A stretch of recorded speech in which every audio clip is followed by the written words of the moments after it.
guys, welcome back to another episode of Big Titty Goth Girl Saves Your Life. First of all, thank you all so much for all of the positive feedback from the first video. All the likes, subscribes, shares, and please continue to share this, especially with your friends whose lives are a fucking mess. So, with that, let's get to the first question. And I've got a surprise for you guys. So, with acting on some feedback that I got, I now have a co-host. So let's see what they have to say. Today's question comes from Nancy, who wants to know how to deal with a racist, toxic family member. She says, "My mother is 85, and even though we both hate Trump, she's a racist. She knows how I feel about her views, but the current state of the U.S. has brought out her racist bullshit. Twice now I've confronted her when she started, and the last time she persisted and I blew up on her and stopped the conversation. I know she isn't going to change, but I'd like to know how to best deal with her going forward."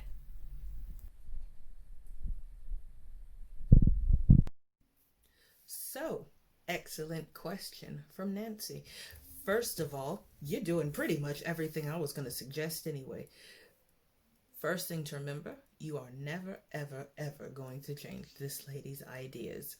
And we need to remember this for whether your family members are racist, a dickhead, just generally toxic, whatever. You have to accept that they are who they are, and you're not going to change that. And the more you fight it, the more you try and reason with them, whatever, the more fucking irritated you're going to be. You're going to give yourself a headache for no fucking reason. So, that's a golden rule. First of all, you are doing everything right. Boundaries. You have set boundaries. When you make boundaries, guys, you need to be clear, precise, and polite.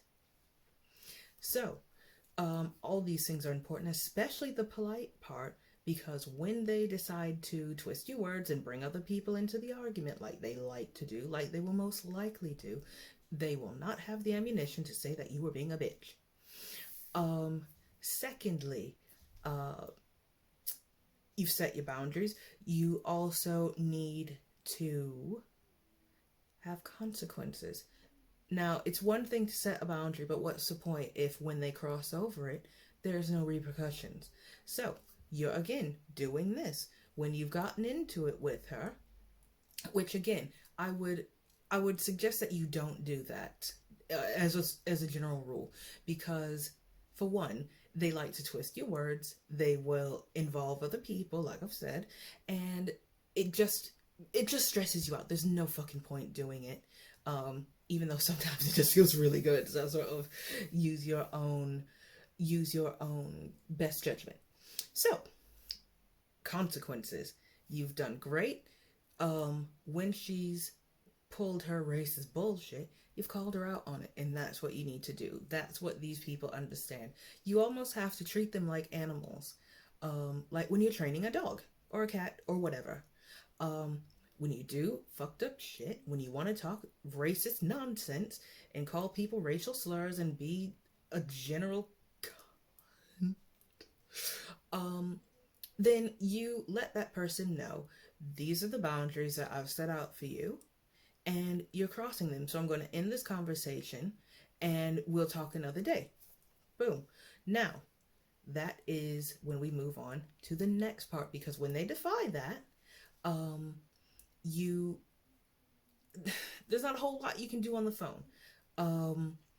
But what you can do is not answer the phone or call. Like you said, you're talking to her 2 to 3 times a week. Cut that down to once a fortnight or once every 2 weeks for my Americanos. That's what a fortnight is. But anyway, so yeah, so do that. And now with her being 85 and possibly having cognition issues, I didn't have Bunny read that part out, but it was in there. And I didn't read that out or have her read that out because I wanted to sort of do a general one. But when there's an issue where the person sort of can't help it and they just are whatever, you have to sort of make a decision about, do you want to keep talking to them? You know, is everything else worth it? And do you want to have their last, few years on earth with a soured relationship?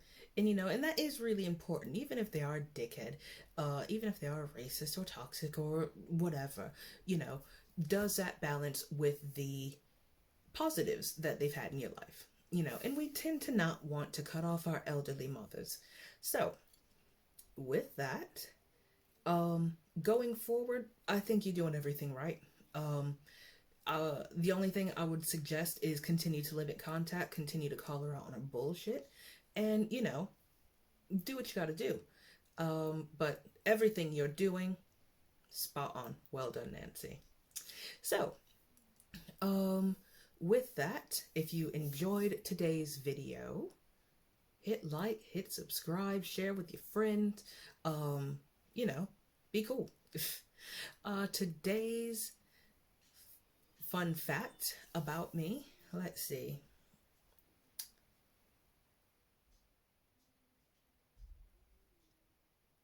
Shit.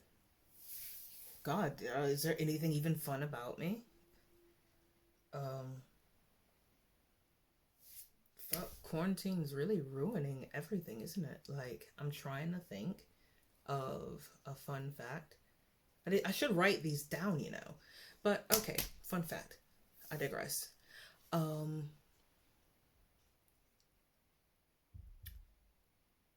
I Okay, one time when I was 15, I shagged a one-legged teenager behind an abandoned house. God, what is wrong with me? This is why, when people say, oh, I want my kid to grow up like me and da da da da da. No, no, I don't want my daughter to shag one-legged boys behind houses. And his leg had nothing to do with it. It was just an interesting fact. I don't know why the leg was missing, but also he used to moisturize the leg. That's weird, right? Why moisturize it? But whatever. It's your fucking leg. Do what you want. So, cool. And that is all we have time for today. Hope you guys enjoyed. Let me know your feedback. Only if it's positive, because ain't nobody got time for negativity in their life. If you want to send in your questions, feel free to contact me on... Okay, just cutting in real quick because I gave the wrong Instagram thing. Since I made the video, I started an Instagram just for this channel. So, it is on screen. And sorry to pause it here real quick. Sorry! Yeah, DM me on there. DM me your questions. Pop them in the comment section. I don't give a fuck. I'll read it all anyway. And I will get back to you. Probably.